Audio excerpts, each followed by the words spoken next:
व्यंग के रंग प्रभात के संग कार्यक्रम में आज हमारे खास मेहमान एक ऐसी विभूति हैं जिनके जीवन के विभिन्न पन्नों को पढ़कर आप इन्हें साहित्य का एनसाइक्लोपीडिया कह सकते हैं। आप बेहतरीन लेखक, मुखर वक्ता, कुशल संपादक और श्रेष्ठ साहित्य प्रशासक भी रहे हैं, जिन्होंने अपने जीवन की उजली सुबह, तल्ख दोपहरी, ढलती हुई शाम और किसी सन्नाटे में चीखती रात की वेला में सिर्फ और सिर्फ साहित्य रचा, साहित्य को बिछाया और ओढ़ा। साहित्य के प्रति इस समर्पित शख्सियत का नाम है डॉक्टर हेतु भारद्वाज। डॉक्टर हेतु भारद्वाज। मोतीलाल से हेतु भारद्वाज तक की यह लंबी और थका देने वाली यात्रा के बाद भी उनके चेहरे पर तैरती है तो सिर्फ मुस्कान। आपकी इच्छा शक्ति और ऊर्जा कितनी ही पीढ़ियों को आगे बढ़ने की प्रेरणा देती है। 3 का मकान से लेकर अनेक कहानी संग्रह, कविता संग्रह, उपन्यास के गलियारों से निकलती इस यात्रा में छिपाने को छिप जाता है जैसा चर्चित व्यंग संग्रह भी है। व्यंग पर आपकी गहरी पकड़ और समझ ने इस विधा को एक नए नजरिए से देखा है। स्वागत है डॉक्टर हेतु भारद्वाज। डॉक्टर हेतु भारद्वाज। स्वागत है सर एक बार पुनः आपका। बहुत बहुत धन्यवाद। बातचीत का सिलसिला हम आगे बढ़ाने जा रहे हैं जी। जैसा कि हम सभी हमारे जो मेहमान आते हैं उनसे यह बात अवश्य पूछते हैं, आपने 20 शब्दों के इस पथ में मीलों मीलों दूर यात्रा तय की है। कभी पीछे मुड़ के जब देखते हैं कि उस दौर का भी कोई वाकया आपको याद आता होगा जब आपने लिखना शुरू किया था और जब पहली बार आपकी कोई रचना प्रकाशित हुई थी? पंकज जी, मैं ऐसे परिवार और ऐसे परिवेश से आता हूँ जहाँ लिखने पढ़ने की कोई परंपरा नहीं थी, बल्कि गांव में शिक्षा के प्रति एक वितृष्णा का भाव था। और पता नहीं कैसे मैं पढ़ता चला गया और कैसे मैं शिक्षा के प्रति थोड़ा रुझाव मेरा हो गया, रुझान। और वहाँ गांव से ही मैंने हाई स्कूल कर लिया जी। तो हाई स्कूल वहाँ उस समय तो बहुत कम स्कूल होते थे, तो हाई स्कूल करने के बाद 1952 में मैंने हाई स्कूल किया था जी। तो मेरे सामने समस्या थी कि भाई मैं आगे की शिक्षा कहाँ से पाऊँ।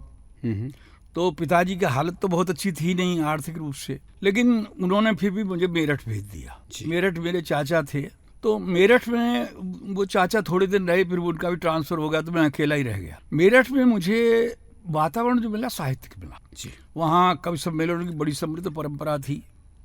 और वहाँ मुझे याद है कि एक बार मेरे कॉलेज से रेडियो पर कवि सम्मेलन प्रसारित हुआ था, सीधा ब्रॉडकास्ट हुआ था। आज तो कहीं से कर लो जी, आज तो सुविधाएं इतनी बढ़ गई, उस समय नहीं थी। तो ये उस समय माना कि एक बहुत बड़ा इवेंट था। बिल्कुल।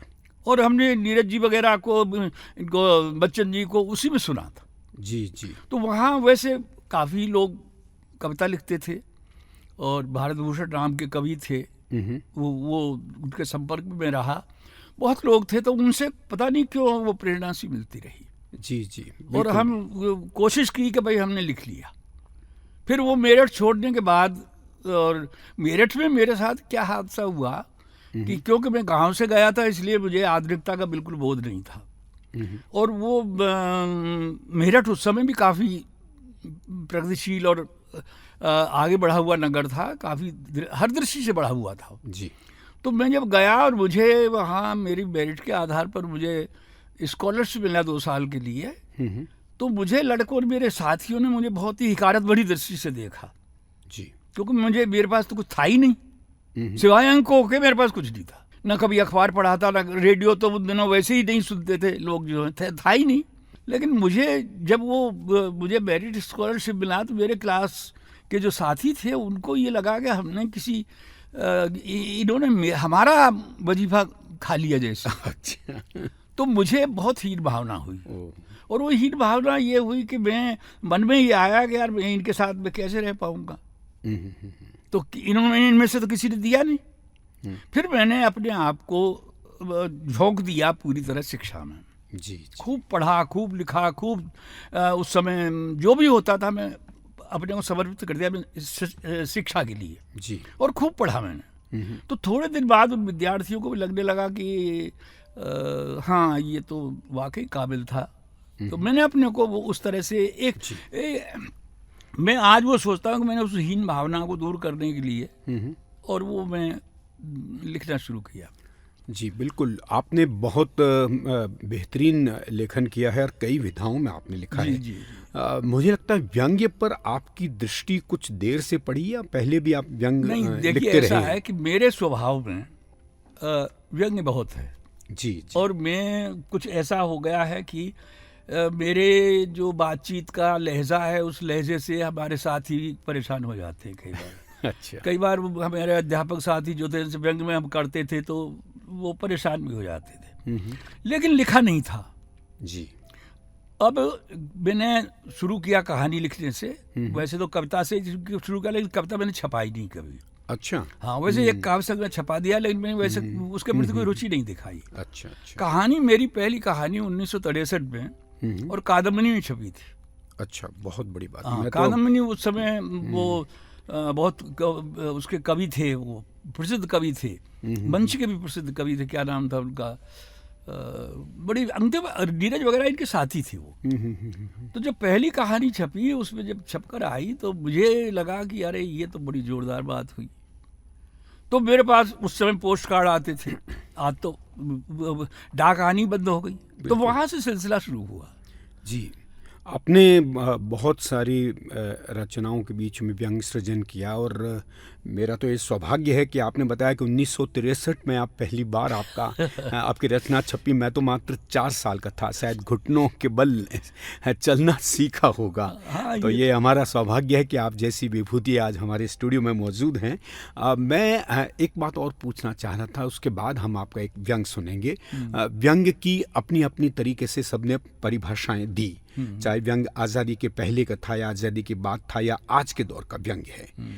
आपकी नज़र में एक मुकम्मल व्यंग में क्या खास बातें होनी चाहिए? देखिए पंकज जी, हमारा जो काव्य शास्त्र है, जी जी, भारतीय काव्य शास्त्र, उस काव्य शास्त्र में उस व्यंग के लिए स्थान नहीं है जो आज है।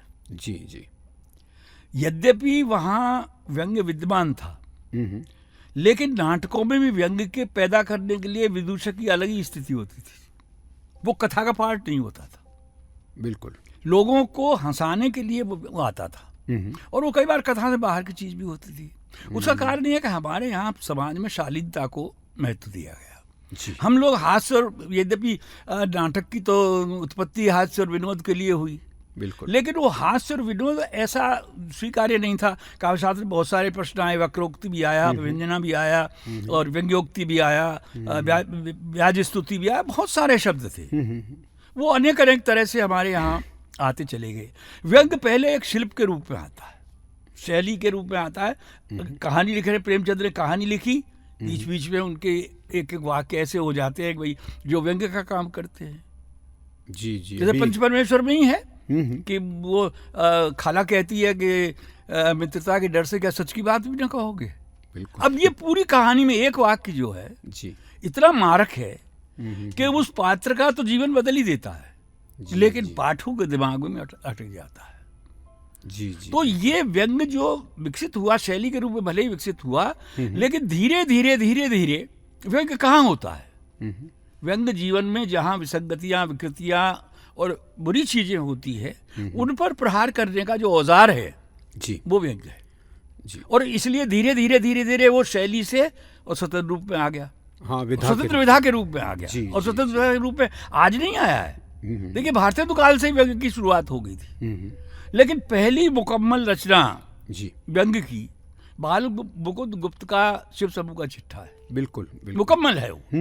और उसके बाद ये व्यंग तो लेखन शुरू हुआ, भारतीय दुनिया में लिखे प्रताप नारायण मिश्र, बालकृष्ण भट्ट, इन सबके लेखन में व्यंग है। लेकिन धीरे धीरे धीरे धीरे व्यंग के प्रति लोगों का रुझान बढ़ता गया जी जी। और शुरू में हमने उस व्यंग को केवल वो एक शिल्प के रूप में और उसको धार देने के रूप में, व्यक्ति की क्षमता को बढ़ाने के रूप में वो दिया, लेकिन धीरे धीरे इसको लोगों ने, बाल मुकुंद गुप्त के बाद एक स्वतंत्र रचना धुप्पल आई, उपन्यास था भगवती चरण वर्मा का, पूरा व्यंग उपन्यास था जी जी, और अमृतलाल नागर ने भी लिखा। लेकिन इस व्यंग की जो शुरुआत हुई, जो आज हमारे पास व्यंग है, उसको मैं व्यक्तिगत रूप से ये मानता हूँ, जो हमारा राजनीतिक परिदृश्य उभरा आज़ादी के बाद, उस वातावरण ने, उस परिवेश ने इतनी विकृतियां पैदा कर दी कि जो हमारी इच्छा थी कि हमें स्वतंत्रता के बाद ये मिलेगा, स्वतंत्रता के बाद ये मिलेगा, वो सारे सपने धूलित हो गए। एक उपन्यास है बहुत मोटा उनका, विमल मित्र का, खरीदी कौड़ियों के बोल जी। वो स्वतंत्रता आंदोलन का 2 भागों में है, बड़ा है। उसमें एक पात्र जो स्वतंत्रता आंदोलन में भाग ले रहा है वो बहुत अभावग्रस्त है। वो शाम को घर आता है, जब आंदोलन में भाग ले रहा है आता है तो वो पिता कहते हैं कि देखो बेटे ये झोपड़ी में ये पानी टपक रहा है और इसको कुछ ठीक कराओ।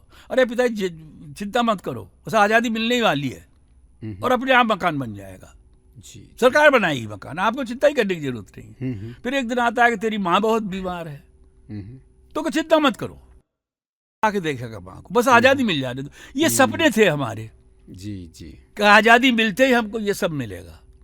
लेकिन हुआ इसके उलट जी। जिन लोगों से हमने उम्मीद की थी कि ये हमारे जीवन को बेहतर बनाएंगे, हमारे जीवन के अभावों को दूर करेंगे, जीवन में जितनी भी हमें कमियां लग रही वो सब दूर हो जाएंगे स्वतः ही, ये सपने टूटे जी।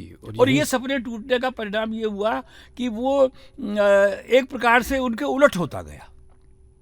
आम आदमी को लगा कि मेरा कोई काम हो ही नहीं सकता। यहाँ ये जो बिंदु है आज़ादी के बाद का राजनीतिक बिंदु, वहाँ से व्यंग्य की शुरुआत ये होती है, व्यंग्य एक स्वतंत्र विधा बन गया। बहुत बढ़िया। और देखिए क्या हुआ कि जो अखबार थे रोजाना उनमें रोज व्यंग्य छपने लगा, पत्रिकाएं थी उनमें व्यंग्य छपने लगा, और बहुत से लोग ऐसे थे जो अखबार को पढ़ते ही केवल व्यंग्य के लिए थे। जी बिल्कुल। तो हरिशंकर परसाई ने कल्पना जैसी पत्रिका में और अंत में और कई व्यंग्य स्तंभ लिखे। शरद जोशी ने प्रतिदिन नाम का स्तंभ वर्षों चला वो। जी बिल्कुल। तो ये जो हालत हुई, इस हालत ने लेखक के रूप में और एक हथियार दे दिया कि आप अपनी लड़ाई इससे लड़ सकते हैं। जी बिल्कुल। तो ये सामाजिक विकृतियों के विरुद्ध जो लड़ाई लड़ने का साधन है वो व्यंग्य बना। और स्वतंत्रता के बाद आप देखेंगे निरंतर पत्रिकाओं में और व्यंग्य का छपना शुरू हो गया। बिल्कुल। श्रोताओं, इस समय आप सुन रहे हैं व्यंग्य के रंग प्रभात के संग, और मेरे साथ में है अमायरा। कुछ कहना चाह रही हैं अमायरा? जी, बातचीत का सिलसिला आगे बढ़ाएंगे, लेकिन उससे पहले एक व्यंग्य जो गोपेश कौशिक जी की आवाज़ में बोला गया है उसे सुनते हैं श्रोताओं के लिए। आजकल मन बहुत गमगीन रहता है। वो लगभग रुआंसा था। क्यों, क्या हो गया? मैंने हंसकर पूछा। अब बचा ही क्या है, आजकल मेरा फोन टेप हो रहा है। भला कोई बात हुई? वो झुंझलाया। तो फोन रखना छोड़ दो, मैंने सुझाव दिया। बस तुम्हारे पास तो ऐसे इलाज है, क्यों रखना छोड़ दूं फोन? किसी के बाप से कुछ मांगता हूं? क्या मैंने फोन इसलिए लिया है कि आप उससे मेरी जासूसी करो? अरे तुम्हें कैसे पता कि तुम्हारा फोन टेप हो रहा है? तुम भी यार कमाल हो। अरे इतने लोगों के नाम आ रहे हैं जिनके फोन टेप किए जा रहे हैं। मैं तो एक लेखक हूं, पत्रकार हूं, चिंतक हूं और क्या क्या नहीं हूं। तुम किसी के लिए खतरा नहीं हो, इसलिए तुम्हारा फोन कोई क्यों टेप करेगा? फेंको मत, हमारी कीमत समझो। वो कहानी सुनिए, एक लोमड़ी बेतहाशा दौड़ी जा रही थी। आगे एक गाय ने उससे भागने का कारण पूछा तो लोमड़ी ने उसे सलाह दी कि तुम भी भाग लो, ऊंटों की पकड़ हो रही है। तुम्हें क्या खतरा है? गाय ने पूछा। तू रही गाय की गाय, पहले तो जो भी हाथ आएगा उसे ही पकड़ लेंगे, छांट तो बाद में होगी। कौन खतरनाक है कौन नहीं ये तो बाद में पता चलेगा, पहले तो सभी के फोन टेप कर लेंगे, समझे? चलो मान लिया, पर तुम्हारा फोन कोई क्यों टेप करेगा? क्या तुम किसी से चुपचाप मोहब्बत करते हो, उससे छिप छिप कर बातें करते हो? नहीं। क्या तुम्हारे संपर्क में कोई तस्कर है जिससे तुम फोन पर बातें करते हो? नहीं। क्या तुम्हारे पास आय से ज्यादा धन है जिसे ठिकाने लगाने के लिए तुम किसी से गोपनीय बातें करते हो? नहीं। क्या तुम क्रिकेट आदि में सट्टा लगाते हो? नहीं नहीं। क्या तुम्हारा खाता किसी विदेशी बैंक में है? नहीं। क्या तुम किसी विदेशी से फोन पर बात करके उससे अपने देश की बाबत गुप्त सूचनाएं देते हो? नहीं। क्या तुम्हारे पास फॉरेन करेंसी है जिसके बारे में आयकर वालों को पता नहीं है? ओह नहीं। क्या कोई महिला मित्र यानी गर्लफ्रेंड तुम्हें छिप छिप कर मिलती है? नहीं। क्या तुमने किसी का बलात्कार किया है? नहीं। मैं भड़क गया। तो तुम्हारा फोन टेप कर कोई तुम्हारा क्या बिगाड़ लेगा? किसके पास तुम्हारे जैसे शाकाहारी व्यक्ति की जासूसी करने का समय है? समय ना होता तो जासूसी क्यों होती, फोन टेप क्यों होते? वो भी भपका। चलो मान लेता हूं तुम्हारा फोन टेप हो रहा है, इससे तुम्हें क्या नुकसान होगा? ये मेरी निजता पर हमला है, मेरी अस्मिता पर आक्रमण है, मेरी व्यक्तिगत स्वतंत्रता पर अंकुश है, समझे? तुम्हारी निजता क्या है बताओगे? तुम नहीं समझते निजता क्या है? बताओ तो सही। मैं झुंझला गया था। निजता वो चीज है जिसकी सुरक्षा बहुत जरूरी है। अगर मेरे पास मेरी निजता ही नहीं है तो क्या बचेगा? देखो, ये दर्शन तो बखानो मत। ये बताओ तुम्हारी निजता क्या है जिसकी सुरक्षा होनी चाहिए? मैं अड़ गया। यार तुम अजब अहमक हो। संसार में बहुत सी चीजें हैं जिन्हें न समझाया जा सकता है, न दिखाया जा सकता है, केवल समझा जा सकता है। उसने पूरे आत्मविश्वास के साथ कहा। यूं टालो मत, बताओ तुम्हारी निजता क्या है जिसकी रक्षा जरूरी है और तुम्हारे फोन टेप होने से बिखर जाएगी। कैसे समझें इसे? तो सुनो, रोज समाचार आते हैं, खेत में 2 लाशें मिली तो इलाके भर में सनसनी फैल गई। बताओ ये सनसनी क्या है जो इलाके भर में फैल जाती है? क्या तुमने सनसनी देखी है? कैसा रूप रंग है उसका? बताओ। ऐसे ही मेरी निजता है जिसे मैं हर हाल में सुरक्षित रखना चाहता हूं। तुम्हें विश्वास कर लेना चाहिए कि जासूसी कांड सरकार द्वारा निजता को छीनने भर का माध्यम है। तुम्हारा भी तो फोन टेप हो रहा होगा। तुमको नहीं लगता कि तुम्हारी निजता पर भी हमला हो रहा है? इस प्रक्रिया ने तुम्हें चौराहे पर नंगा खड़ा कर दिया है। तुम्हारे पास अपना बचा ही क्या है? उसने पूरी दृढ़ता के साथ कहा। तो तुम्हारी निजता तो आत्मा की तरह अमूर्त और अदृश्य है। और क्या? आत्मा प्रसन्न होती है, दुखी भी होती है, पर वो दिखती नहीं। निजता भी ऐसी ही है। और ये सरकार मेरी निजता को नंगा करने पर तो लिया। बताओ कैसे चिंता न करूं? मान गए भाई तुम्हें। तुमने तो निजता को बड़े दार्शनिक मसले के रूप में प्रस्तुत कर दिया है। उसकी सुरक्षा होनी ही चाहिए। मेरी ओर से भी अपनी चिंता में इजाफा कर लीजिए। आगे कहने को क्या बचा था सिवाय निजता की सुरक्षा की चिंता करने के। जी, ये व्यंग आपने सुना जिसे लिखा है हेतु भारद्वाज जी ने, और इस व्यंग पे अगली समीक्षात्मक टिप्पणी भेजी है अजय अनुरागी जी ने, जिसे अपने श्रोताओं को सुनाने का वक्त आ गया है। डॉक्टर हेतु भारद्वाज के व्यक्तित्व में बहुमुखी प्रतिभा का विस्फोट नजर आता है। उनके भीतर ज्ञान की ऐसी खदान है जिसका उत्खनन विद्यार्थियों से लेकर महाविद्यालय एवं विश्वविद्यालय के शिक्षक भी करते रहते हैं। वे मूलतः कथाकार हैं, किंतु गद्य की समस्त विधाओं में उन्हें सिद्धि प्राप्त है। वे कुशल वक्ता, प्रबुद्ध विचारक, गहन अध्येता तथा प्रगतिशील चिंतक के रूप में विख्यात हैं। संपादकीय सूझबूझ भी उनमें अनूठी है। 90 वर्षीय हेतु जी युवाओं से भी अधिक सक्रिय हैं। हर काम को गंभीरता से पूरा करते हैं। कई बार युवाओं में भी उनके जैसा उत्साह नजर नहीं आता। हेतु जी की संवाद शैली में व्यंग के दर्शन हो जाते हैं। उनकी सहज बातचीत का वितान हास्यपरक ठाकों से बुना होता है। उनकी बेबाक टिप्पणियां और वक्तव्यों में व्यंग छिपा रहता है।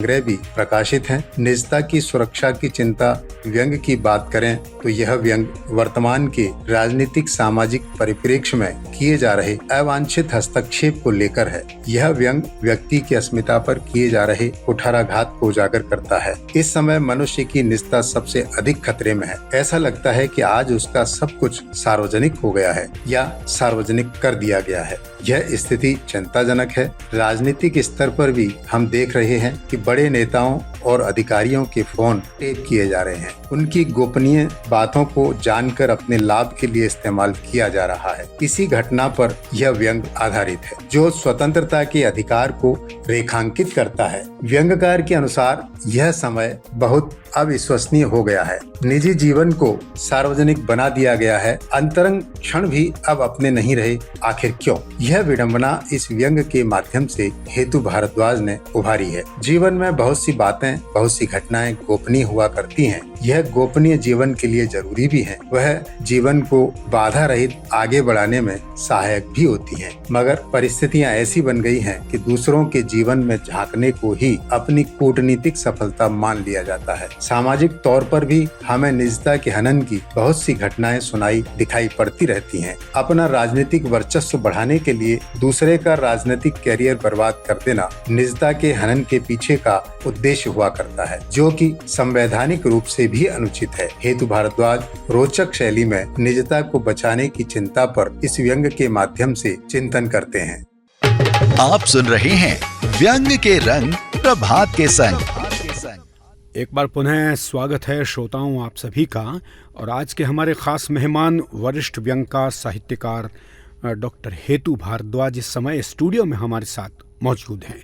हेतु जी, एक सवाल ये है कि व्यंग को वैसे भी लोग विरोध का प्रतिनिधि मानते हैं, तो व्यंग आखिर किसका विरोध करता है? व्यक्ति, प्रवृत्ति, विचार या सत्ता? पंकज जी, वैसे तो साहित्यकार स्वभाव से प्रतिरोध में ही खड़ा है। वो सत्तामुखी नहीं हो सकता जी। सत्तामुखी होता है तो अपनी मूल प्रतिज्ञा से हट जाता है। व्यंग जो विरोध करता है, प्रतिरोध करता है, वो हमारे जीवन की स्थितियों को का विरोध करता है, व्यक्ति का विरोध नहीं करता है। बिल्कुल। देखिए आज जो राजनीति है, राजनेता है, राजनेता एक व्यक्ति नहीं रहा, एक प्रवृत्ति बन गया है। बिल्कुल, ये और उस प्रवृत्ति का विरोध करना व्यंग्यकार का काम है।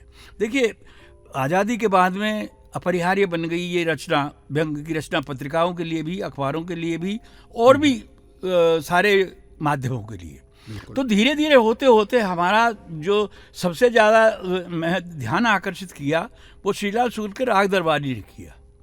वो शुद्ध व्यंग्य उपन्यास है पूरा। वो पहली रचना है जिसने लोगों को विवश किया कि व्यंग्य को एक स्वतंत्र विधा के रूप में मान्यता मिले और वो स्वतंत्र विधा के रूप में ही उसका समीक्षा शास्त्र भी तैयार हो। तो वहाँ से यद्यपि ये त्रयी थी, एक हरिशंकर परसाई, शरद जोशी और रविन्द्रनाथ त्यागी जी, इन्होंने निरंतर लिखना शुरू किया था। और इनका काम यही था कि जो प्रवृत्तियां हैं जिससे समाज नीचे जाता है, ये व्यक्ति नीचे जाता है, या हमारी संस्कृति नीचे जाती है, उनका विरोध करना। जैसे जितने भी धार्मिक पाखंड हैं, जो हमारे जो धर्म का कर्म कांड है, वो रूढ़ियों में बदल गया है। तो जब व्यंग्य करते हैं, हरिशंकर परसाई वैष्णव की फिसलन लिखते हैं, तो वो उन्हीं पर आकर के व्यक्त करता है।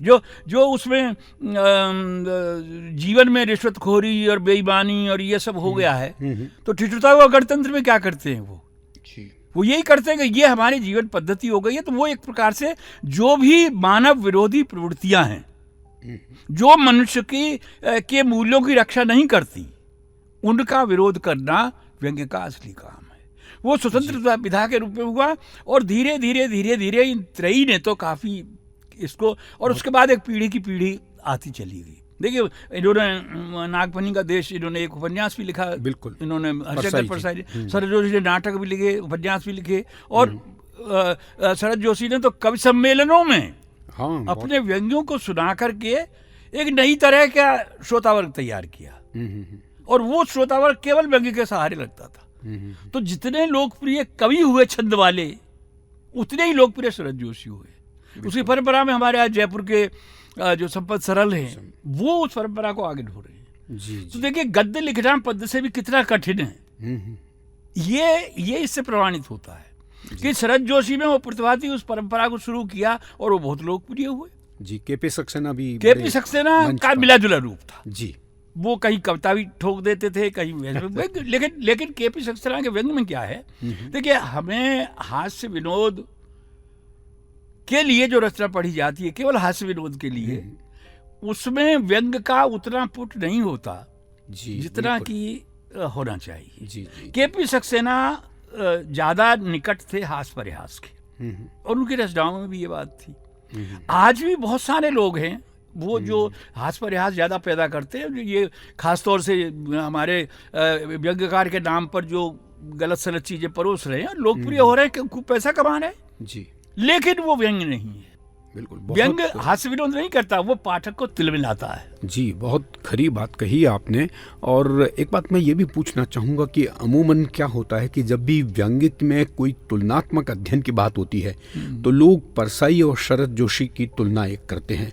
और यहाँ तक भी मैंने बहुत सी व्यंग्यकारों को भी पढ़ा, जिसमें एक हमारे विनोद साव हैं दुर्ग के विनोद साव। उन्होंने ये लिखा कि अगर परसाई वामपंथी नहीं होते तो शरद जोशी देश के नंबर 1 व्यंग्यकार होते। क्या आप इससे सहमत हैं? नहीं, ये कोई बात नहीं है जी। देखिए मैं बताऊं, दोनों का बताता हूं मैं जी कि साहित्य ऐसी चीज है जिसमें आप एक खूंटे से बंधकर रहेंगे तो आप संकीर्ण हो जाएंगे।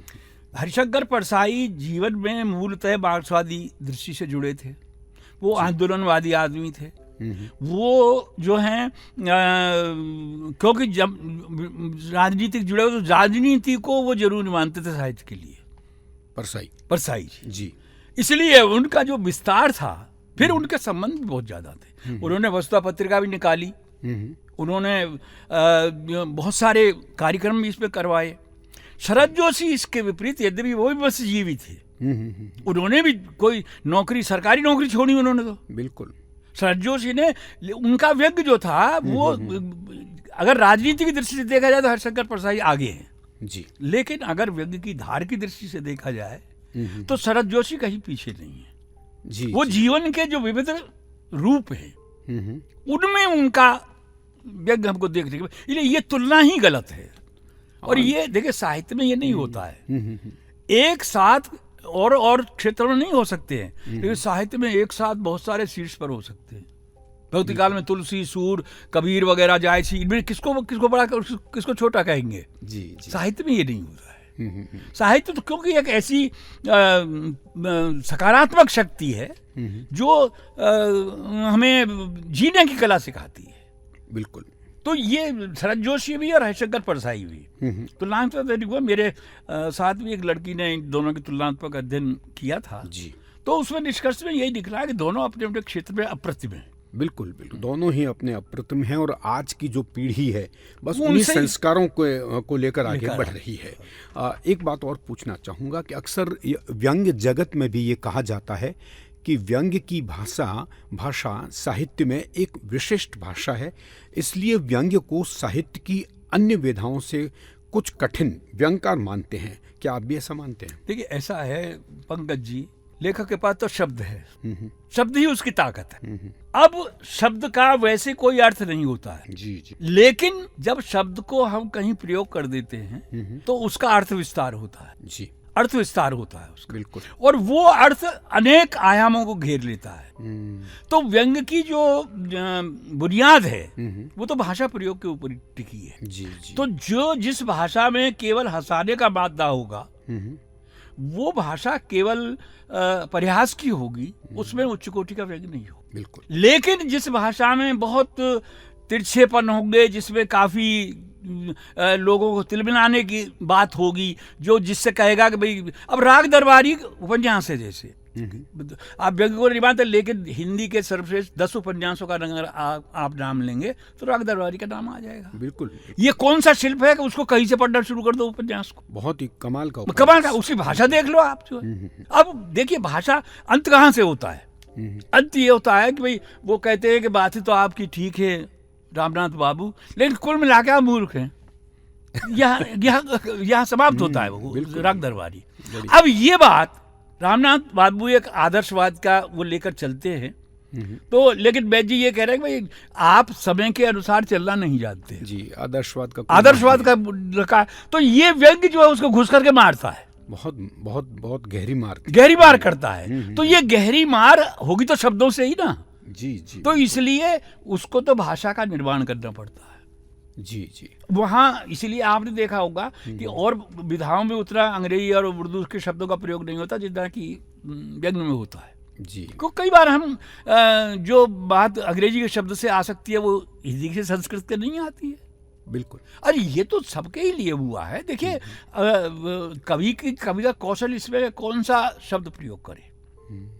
तुलसीदास के में आप देख लो, तुलसीदास ने शब्दों का जो प्रयोग किया, जिसमें हनुमान चालीसा वो कहते हैं ना कि हेम शैलाब देहम, तो उन्होंने ये क्यों नहीं कहा कि हेम स्वर्णाब देहम?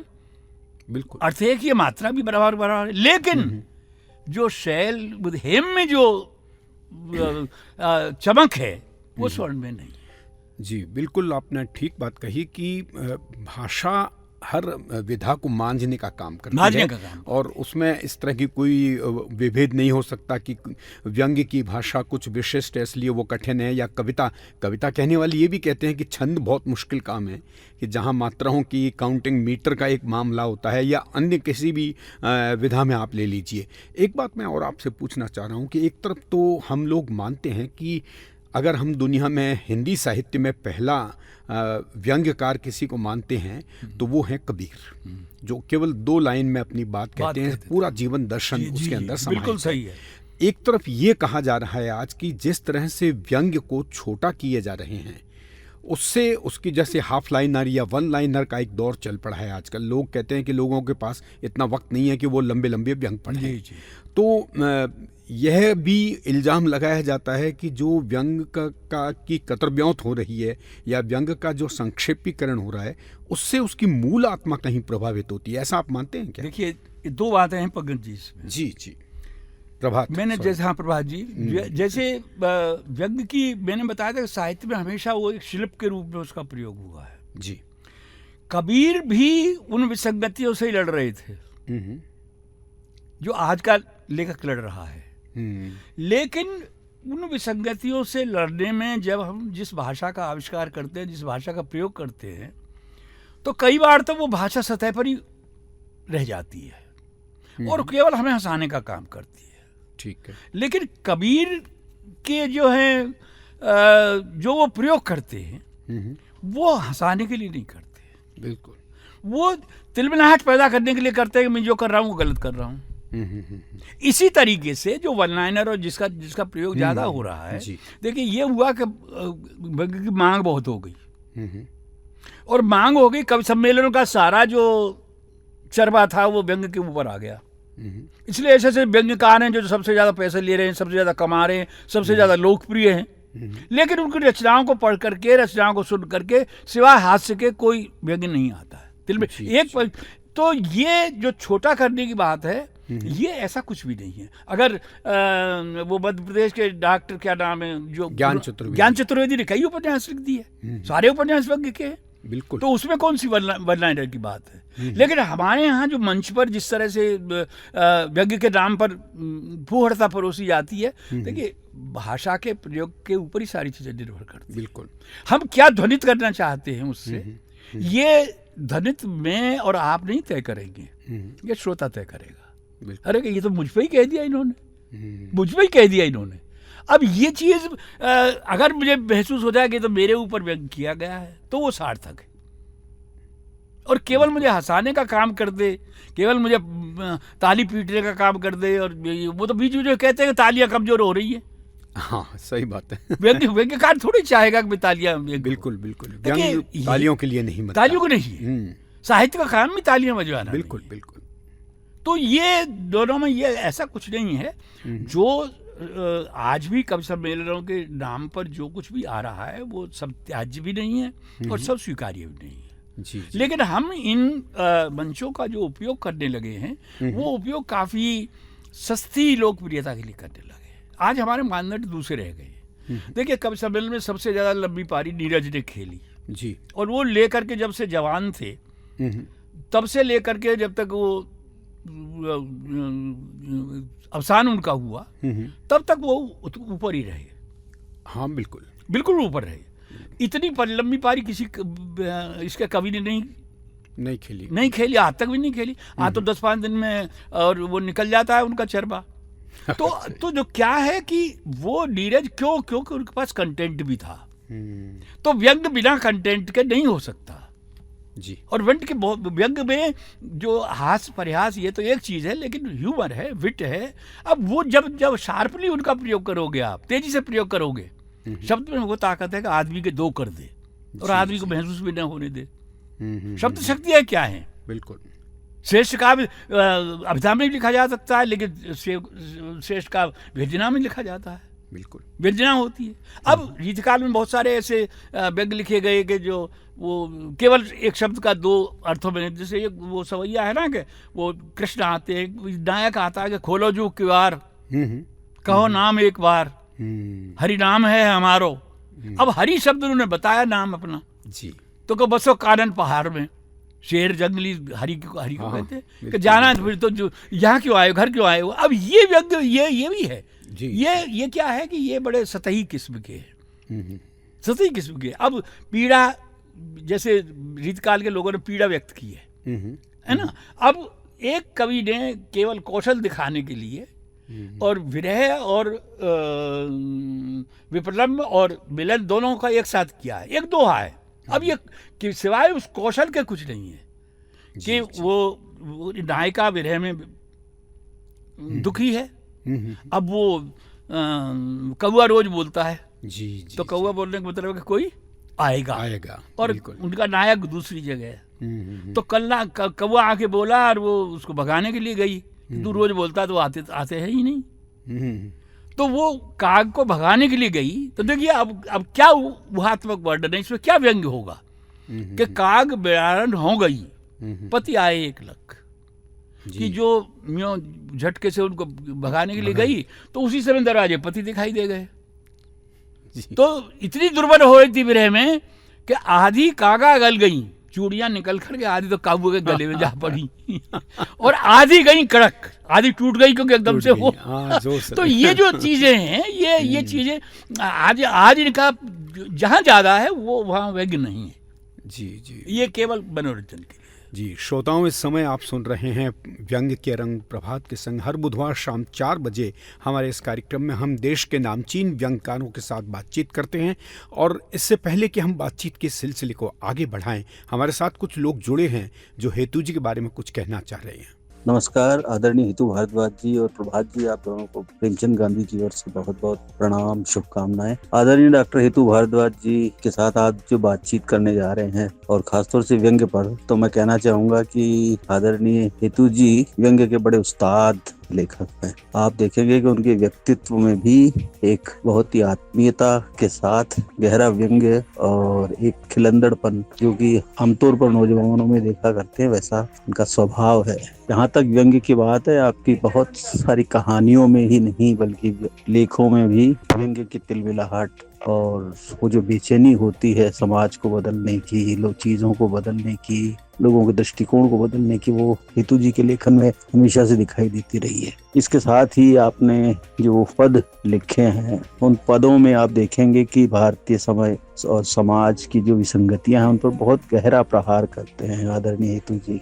और जहाँ तक उनके व्यक्तित्व की बात है तो उनके पास किस्सों का अथाह भंडार है और हर किस्से के अंदर आपको एक खास तरह की तड़पड़ाहट, एक बेचैनी दिखाई देगी जो हमारे समय में एक विलुप्त होती जा रही है। हेतु जी ने एक बहुत लंबा जीवनानुभव जिया है, अर्जित किया है, तो उस अनुभव से हम बहुत कुछ सीख सकते हैं और उनके अनुभव में मैं समझता हूँ कि हमारे लिए बहुत सारी चीजें हैं जो हमें उद्वेलित भी करती हैं। उनका आशीर्वाद हमेशा रहा है, हालांकि वे मुझसे बहुत नाराज भी रहते हैं, लेकिन कभी भी उन्होंने उस आत्मीयता को कम नहीं होने दिया। यही बड़े व्यक्तित्व की निशानी होती है और व्यंग्यकार का जो दायित्व है वो भी यही होता है कि वो चाहे अगर किसी से उसको बेचैनी है, उससे नाराजगी है, तो नाराजगी लिखकर व्यक्त करता है ताकि अगला व्यक्ति बदल सके या लोगों के विचार बदल सके। इस लिहाज से मैं समझता हूँ कि उनका लेखन और व्यक्तित्व हमारे लिए बहुत ही आदर्श है। मैं उनको हार्दिक शुभकामनाएं प्रेषित करता हूं। वे स्वस्थ रहें और हमारा मार्गदर्शन करते रहें। आप दोनों को एक बार पुनः प्रणाम, धन्यवाद। मैं नवल पांडे, राजस्थान प्रगतिशील लेखक संघ की जयपुर इकाई का सचिव हूँ और मैं डॉक्टर हेतु भारद्वाज जी के बारे में कुछ बात करना चाहता हूँ। डॉक्टर हेतु भारद्वाज राजस्थान के एक बड़े साहित्यकार हैं। आप शिक्षाविद, लेखक, संपादक, आलोचक, विचारक, टिप्पणीकार, कवि, कथाकार, व्यंग्यकार, नाटककार हैं। साहित्य की इन सभी विधाओं में आपकी अनेक पुस्तकें प्रकाशित हैं। आप प्रदेश के प्रगतिशील आंदोलन के भी प्रमुख हस्ताक्षर हैं। आप 2 बार जनवादी लेखक संघ के अध्यक्ष रह चुके हैं और फिर राजस्थान प्रगतिशील लेखक संघ के भी अध्यक्ष रहे हैं। आज भी आप प्रदेश के प्रगतिशील आंदोलन को आगे बढ़ाने में अपना सक्रिय योगदान दे रहे हैं। डॉक्टर हेतु भारद्वाज 2 बार राजस्थान साहित्य अकादमी के अध्यक्ष भी रह चुके हैं। आपने अपने कार्यकाल में अकादमी की पत्रिका मधुमती को नया कलेवर प्रदान किया। जयपुर से प्रकाशित होने वाली साहित्यिक पत्रिका समय माजरा का आपने वर्ष 2000 से 2006 तक संपादन किया है। अभी आप त्रैमासिक पत्रिका अक्षर के संपादक हैं। डॉक्टर हेतु भारद्वाज जी का रचनात्मक सफर वर्ष 1960 में आरंभ हुआ और आज 88 वर्ष की आयु में भी आप निरंतर लिख रहे हैं। आपकी रचनाएं देश की सभी प्रतिष्ठित पत्रिकाओं में प्रकाशित हो रही हैं। ये हमारा सौभाग्य है कि डॉक्टर साहब के साथ हमें संगठन में काम करने का अवसर मिला है और उनकी संगठन के प्रति प्रतिबद्धता को देखकर हम बहुत उत्साहित होते हैं। आप हर बैठक में उपस्थित होते हैं और अपने विचार साझा करते हैं। आप सताई हो, हम यही कामना करते हैं। आप सुन रहे हैं व्यंग्य के रंग प्रभात के संग। स्वागत है डॉक्टर हेतु भारद्वाज जी एक बार फिर से आपका। जैसा कि आप अभी नवल भाई बता रहे थे कि आप प्रगतिशील लेखक संघ के भी अध्यक्ष रहे, जनवादी संघ के भी अध्यक्ष रहे। बहुत से साहित्य में इस तरह की संस्थाएं, संघ बने हुए हैं। साहित्य का मूल उद्देश्य तो सबका हित करना है, तो फिर इन अलग अलग विचारधाराओं से साहित्य कितना समृद्ध हुआ या साहित्य में कुछ लामबंदी या खेमेबाजी बढ़ी? देखिए प्रभात जी, ये जितने संघ हैं, मैं बहुत, क्योंकि मैं अब भी प्रगतिशील लेखक संघ में हूँ, जनवादी लेखक संघ तो जब स्थापित हुआ बना तभी मैं तो उसका सदस्य रहा, अध्यक्ष रहा, 2 बार रहा। मेरा ये मानना है और आप इसको देखिए कि ये संगठन किसी वैचारिक आधार को लेके जी, और वो वैचारिक आधार हमें कहीं न कहीं प्रशिक्षण देते हैं, और वो प्रशिक्षण और कोई नहीं है, वो यही है कि मनुष्य की बेहतरी के लिए कैसे काम किया जाए। जी, इन संगठनों का ये काम। लेकिन मुझसे ये सवाल किया जाता है कि इन संगठनों की क्या उपलब्धि रही। उपलब्धि कुछ नहीं होती, इसलिए नहीं होती है कि हम कभी भी व्यक्तिवाद को छोड़ना नहीं चाहते। हमारा मैं नहीं निकल। देखिए, साहित्य की ये भी परिभाषा दी गई है कि साहित्य रचनाकार अपने आप से मुक्त करता है रचना के द्वारा, लेकिन आज का साहित्यकार बिल्कुल भी मुक्त नहीं कर पाता है, वो अपने अलावा किसी सोचता ही नहीं। उसकी आपने मेरी बहुत प्रशंसा की, शुरू में बहुत प्रशंसा की, और इन्होंने गांधी जी ने और नवल पांडे ने प्रशंसा कर दी। अब ये तो मुझे बहुत अच्छी लगनी चाहिए, लेकिन मुझे ये लगता है ये सब औपचारिक है। मैं ये कहता हूँ साहित्य ऐसी चीज है कि जो हमारे कहने से बड़ा नहीं, कृति अपने आप बड़ी हुई। तुलसीदास का अपने काल में इतना भयंकर विरोध हुआ, केवल इसलिए विरोध हुआ कि उन्होंने अवधी भाषा में रामचरितमानस लिखा, लेकिन विद्वानों की एक नहीं चली और उसने एक परंपरा को आगे बढ़ा दिया। तो ये देखिए, अब क्या है, आपने जो बात कही उसका मैं एक उत्तर देता हूँ। संघ की बात कही, तो संघ की बात ये है कि मूलतः मनुष्य मनुष्य है। हम आवरण कोई सा पहन लें, आपको कुछ पसंद है, मुझे कुछ पसंद है, तो ये जो संगठन है जिनमें हम जाते हैं वो हमें कोई प्रशिक्षण देता है जी, और प्रशिक्षण केवल एक हम न्याय का पक्ष है, उसका पक्ष। देखिए, मैं इसका एक किस्सा बताता हूँ, मैं अखबारों में पढ़ा हुआ बता रहा हूँ आपको कि एक मार्क्सवादी थे, चतुरानंद मिश्र, बिहार के थे। ये उस काल की बात है जब छमाई प्रधानमंत्री बनने की परंपरा चल रही थी जी। हमारे उन लोगों को बड़ा अफसोस हुआ कि भाई ये तो परंपरा अच्छी नहीं, इससे विदेशों में भी छवि खराब हो रही है, 6 महीने में 3 महीने उतर रहे हैं प्रधानमंत्री, कि इसको रोका जाए। ठीक, तो आए के गुजराल प्रधानमंत्री थे उस समय, तो जितनी भी समाजवादी ताकतें थी, समाजवादी लोग थे या उस सोच से लेफ्ट लोग थे, सबने मिलकर के मीटिंग की इसमें सुलझाने के लिए।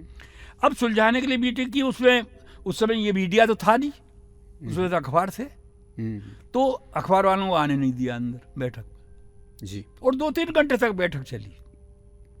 और जब बैठक खत्म हुई तो जैसे सबसे पहले चतुरानंद मिश्री निकले जो सीपीएम के थे जी, तो निकले तो वो पत्रकार उनकी तरफ लपक लिए कि क्या कहा क्या नहीं कहा। उन्होंने क्या कहा कि तजहु आस निज निज गृह जाहू, लिखान अविद वैदेह विवाहू, और कह करके वो चले गए। अब एक मार्क्सवादी व्यक्ति उत्तर दे रहा है, किससे दे रहा है? रामचरितमानस की चौपाई से जी, बिल्कुल। तो जनक की पीड़ा थी। जनक ने कहा था सभा में कि भाई जब नई धनुष टूटा तब उन्होंने ये कहा कि भाई तदहु आस निज निज गृह जाऊ, लिखान विद वैदेह विवाहू, तो वो निराशा थी उसमें। तो देखिए, उस नेता के लिए वो निराशा वैसी ही थी जनक के लिए जी। ये साहित्य हमको बड़ा मन बनाता है, इसलिए संगठन वगैरह का अपना औचित्य है, लेकिन हमारे प्रयोग करने जी जी बिल्कुल बहुत सही बात कही है। एक बात और, अब जैसा अभी आपने कहा कि आजकल लोग व्यक्तिवादी बहुत व्यक्तिवादी हैं, तो इस जो प्रवृत्ति बढ़ती जा रही है उससे व्यंग का एक नुकसान मैं देख रहा हूँ कि जो आत्म व्यंग की एक परंपरा थी हमारे यहाँ पर, वो आजकल आत्म व्यंग बहुत कम दिखाई देता है। देखिए, मैं ये कह रहा हूँ आपको, तुलसीदास जी की जो वो है बिना पत्रिका है जी, वो आत्म व्यंग का सबसे बढ़िया उदाहरण। बिल्कुल, जब आदमी ये कहता है वो समान खोटो नहीं तो अपने को खोटा हम प्रार्थना में करते हैं। आपने कभी देखा बड़े तल्ली लोग आते हैं मैं मूर्ख खलकामी, कोई उसको ऐतराज नहीं करता, सब कह रहे हैं, लेकिन आप उसी समय उसको कहते हैं तू मूर्ख खलकामी। सही है। तो देखिए, अपनी सबसे बड़ी लड़ाई साहित्यकार की जो होती है अपने आप से होती है जी, आत्म से होती है। हाँ, आत्म, मैं आपसे तो बाद में लड़ूंगा, पहले अपने आप से लड़ूंगा। बिल्कुल। तो जो व्यक्ति अपने आप से नहीं लड़ सकता वो बेहद कमजोर और साहित्य नहीं लिख सकता जी। बहुत बड़ी बात कही आपने। और श्रोताओं, इससे पहले कि हम व्यंग के रंग प्रभात के संग कार्यक्रम में डॉक्टर हेतु भारद्वाज जी से बातचीत का सिलसिला और आगे बढ़ाएं, आइए सुनते हैं 2 व्यक्ति और हमारे साथ जुड़े हैं जो कुछ कहना चाह रहे हैं। नमस्कार साथियों, मैं कविता मुखर जयपुर से। आज संगठनात्मक कौशल और अकादमिक प्रतिभा के पर्याय हेतु भारद्वाज जी को व्यंग किरण प्रभात के संग कार्यक्रम में सुनना बहुत अच्छा लग रहा है। राजस्थान के सबसे वयोवृद्ध लेखक, आलोचक, व्यंगकार के चुटीले अंदाज का एक प्रसंग आपको सुनाती हूँ। कोरोना के दूसरे लहर के वो आशंकाओं भरे दिन थे। अपनों, रिश्तेदारों, दोस्तों आदि को टटोलने के बाद मुझे शहर के कलम के पुरोधाओं की याद आई। मैंने हेतु सर को फोन लगाया। वे चिर परिचित ठाका लगाते हुए बोले, मुखर तुमको क्या लगा मैं ऐसे नहीं जाऊंगा? अरे जिंदगी भर बहुतों को कंधे दिए हैं, 4 कंधों पर चढ़कर ही जाऊंगा। क्योंकि तांडव के मुख पर उनका यह हास्य बोध मुझे सकारात्मकता से भर गया। बात बात पर उनके अनुभवों की पोटली से निकलते बोध हीरा समाज को मार्गदर्शन कर रहा है। आप शतायु हूँ। बॉक्स एसएम पर इन दिनों जो व्यंग्य पर कार्यक्रम आ रहे हैं ये बहुत अच्छे हैं। आज वरिष्ठ साहित्यकार डॉक्टर हेतु भारद्वाज से व्यंग्य पर वार्ता होगी। हेतु जी पिछले 60 वर्षों से निरंतर साहित्य में रचनारत हैं और आपने मूलतः कथाकार हैं, किंतु आपने हर विषय पे लिखा है। आलोचना, कविता, व्यंग सभी विषयों पर इनकी पुस्तकें आई है। अभी पिछले वर्ष ही इनका एक व्यंग संग्रह अफसर कवि की पीड़ा आया है, जिसमें काफी समसामयिक विषयों पर काफी अच्छा व्यंग है। मेरी शुभकामनाएं वार्ता के लिए। आप सुन रहे हैं व्यंग के रंग प्रभात के संग। पुनः स्वागत है आपका। हेतु जी, एक बात और मैं आपसे पूछना चाह रहा हूँ। अब वक्त थोड़ा कम है हमारे पास, लेकिन फिर भी हम बातचीत को जितना कुछ समेट सकते हैं अपने सवालों को हम आपके सामने पेश कर रहे हैं। व्यंग को आलोचना का प्रतिनिधि कहा जाता है। फिर व्यंग में एक मूल्यांकन के लिए एक स्वतंत्र आलोचना विधान की मांग भी निरंतर होती रही है। आप इससे कितना सहमत हैं? देखिए, जो विधा आती है प्रकाश में, जैसे नाटक हमारे यहाँ विधा थी, एकांकी विधा उस रूप में नहीं थी जिसमें आज है जी। आज एकांकी लिखे ही नहीं जा रहे, है ना। तो जब कोई विधा इतनी सशक्त हो जाती है कि भाई उसके लिए अलग समीक्षा शास्त्र चाहिए, तो महाकाव्य नहीं लिखे जा रहे जी। लेकिन महाकाव्य तो तक कविताएं लिखी जा रही हैं। उनके लिए हमने राम की शक्ति पूजा महाकाव्य नहीं है, लेकिन उसमें गरिमा वही है। तो उसकी जो समीक्षा है हम कोई साकेत या प्रियप्रवास की जैसी नहीं कर सकते जी। कामायनी की तरह, कामायनी को भी अलग तरह से समीक्षित किया गया। तो देखिए, यो तो जो हर श्रेष्ठ रचना है वो अपने लिए अलग मानदंड चाहती है। बिल्कुल। हम किसी चीज को जो जनरलाइज कर दे, जनरलाइज करने से क्या है कि उसकी विकृति भी हो जाती है, और चीजों को सामान्यकरण करने का मतलब आसान तरीका है। तो हमें जब व्यंग्य के लिए हमें अलग समीक्षा शास्त्र की जरूरत है, तो हमें समीक्षा, ये ठीक है कि बाण भट्ट की आत्मकथा उपन्यास की समीक्षा जैसे की जाएगी, उस पर राग दरबार की समीक्षा तो नहीं की जा सकती, बारहमासी की तो नहीं की जा सकती। बिल्कुल ठीक है। दोनों बिल्कुल भिन्न प्रतिज्ञाओं के उपन्यास है। तो इसी तरीके से अब ये व्यंग्य इतना आ गया है हमारे यहाँ, बिल्कुल साहित्य में भी और उसमें कि उसकी समीक्षा हमें अलग तरह से करनी चाहिए। अब व्यंग्य के केंद्र पत्रिकाएं निकलने लगी हैं, पूरी की पूरी व्यंग्य पर है। हाँ, उनमें जैसे व्यंग्य यात्रा ही है, प्रेमचंद मेरे की और अनूप श्रीवास्तव। तो ये लोग जब लिख रहे हैं तो आप ये देखिए कि वो ये मांग कर रहे हैं कि हमारी चीजों को जो परखा जाए उसके लिए नए मानदंड हो, और उसके लिए बहुत जरूरी है।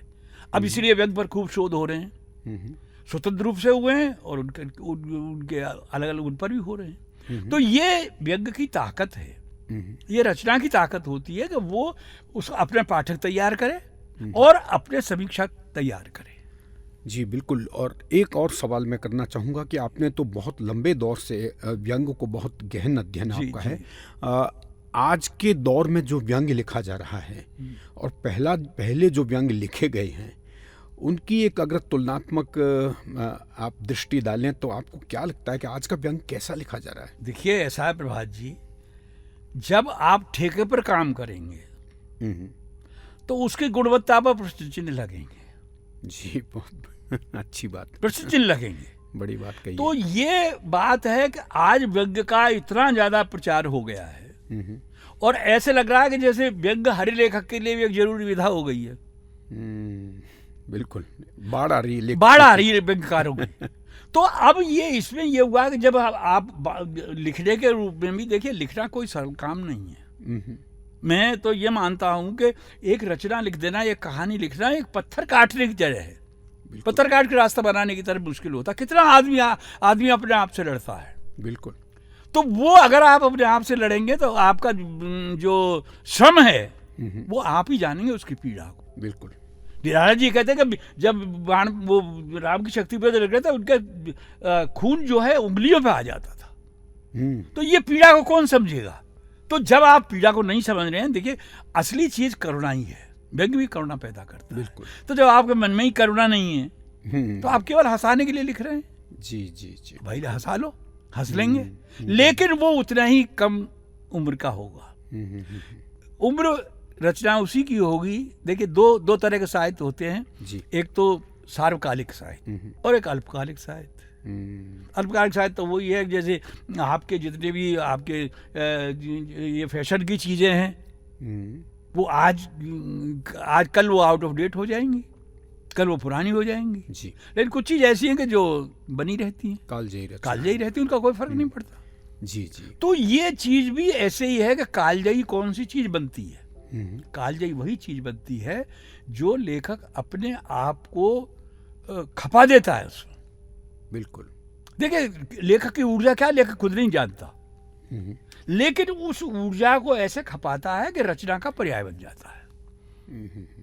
बिल्कुल। बहुत इस तरह समीक्षाएं करवाने से इससे कुछ नहीं होता। मैंने तो आज तक किसी पुस्तक का विमोचन नहीं करवाया, किसी से समीक्षा के लिए नहीं कहा, किसी के फ्लैप नहीं लिखवाया, कुछ नहीं। अरे इच्छा होगी तो समय अपने आप खोज लेगा। समय निर्णायक होता है। बहुत बड़ी बात कही आप। लेखक को अपनी ऊर्जा को देखना चाहिए जी, कि उसकी ऊर्जा वो कितना अपने आप को खपा रहा है इसमें। हेतु जी, साहित्य के अपने अकूत खजाने में से आज की पीढ़ी को आप क्या देना चाहेंगे? देखिए साहित्य में प्रभात जी, मैं ये मानता हूँ कि कोई उसको कुछ भी नहीं सिखा सकता। अच्छा। ये जबरदस्ती का सौदा ही नहीं है। ये जबरदस्ती का सौदा नहीं है जी।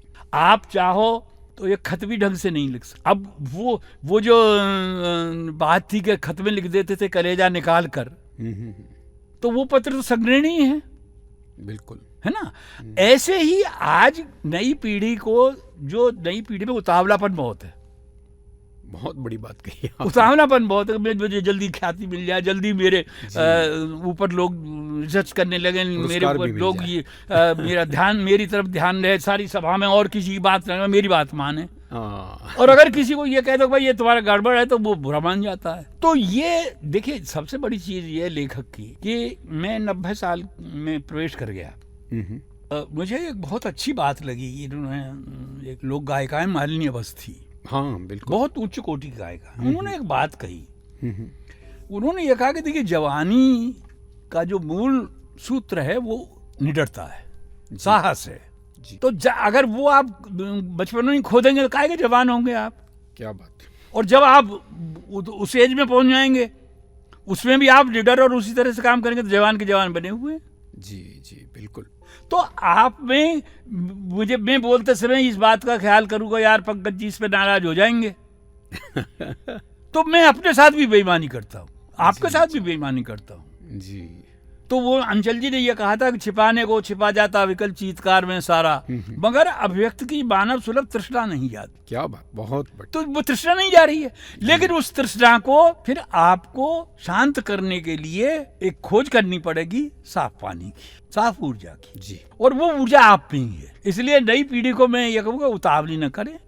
ये चीज ऐसी नहीं है। हमारे जो पुरोधा हुए उन्होंने जीवन भर कभी सुख नहीं पाया, आदर नहीं पाया। तुलसी बेचारे मर गए, मस्जिद में लिखी उन्होंने बैठ करके, लेकिन क्या बिगाड़ लिया किसी ने? ठीक बात, क्या बिगाड़ लिया उन्होंने? तो ये चीज अब देखिए साहित्य में समय मुक्तिबोध के जीवन काल में एक भी संग्रह नहीं छपा उनका। बिल्कुल। जो चांद का मुंह टेढ़ा है वो तब छपा जब हॉस्पिटल में उनकी मृत्यु हो गई थी। लेकिन आज नई कविता पर बात हो ही नहीं सकती मुक्तिबोध के बिना। बिल्कुल। तो उसकी गहराई को तो समझो ना। अब गहराई को समझो। अब उसमें हम ये भी कहते हैं कि भाई केवल ये हल्की चीज है, व्यंग हल्का नहीं है जी। मैंने आपको उदाहरण दिया, राग दरबार इतना मोटा उपन्यास है। ये इनके ज्ञान चतुर्वेदी के बारहमासी वगैरह उपन्यास है, मोटे मोटे उपन्यास है, बहुत लोगों ने लिखे। बिल्कुल।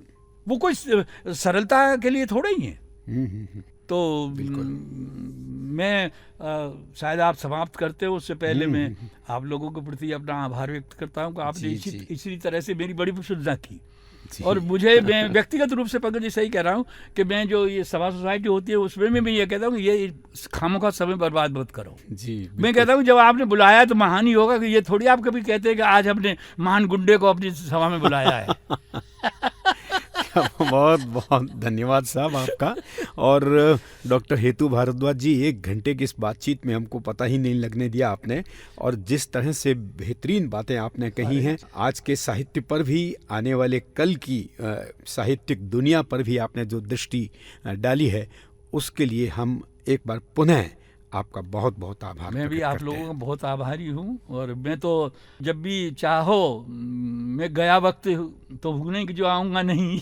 हाँ, बिल्कुल बिल्कुल, आपको फिर बुलाएंगे कभी। तो मुझे तो आनंद आता है लोगों से संवाद करने में जी। मैं अपने आप को, ठीक है ये आयु तो आयु है, मेरे हाथ में थोड़ी है। अगर मैं 90 वर्ष जी लिया तो मेरा क्या योगदान है इसमें? नहीं नहीं, बिल्कुल मेरा हमारे कोई लिए योगदान सौभाग्य है नहीं ये, आपके 90 वर्ष, आप 90 वर्ष की उम्र में आज हमारे स्टूडियो में आई, ये सौभाग्य तो हमारा नहीं, है। सौभाग्य की बात नहीं है, मैं कह रहा हूँ इसमें मेरा कोई योगदान नहीं है। जी जी, लेकिन बिल्कुल। अगर मैं बैठा बैठा कुड़ता रहूंगा और इसका ये हो गया, ये हो गया, ये हो गया, ये हो गया, अरे भाई समाज में तो कुछ ना कुछ होता ही रहेगा, क्यों बिल्कुल, कुड़ते हो? बिल्कुल। उससे लड़ने की हिम्मत करो, जी जी, उससे लड़ाई लड़ो, और उस लड़ाई लड़ने के लिए आपको अपने आप से लड़ना पड़ेगा। जी, बहुत बहुत धन्यवाद।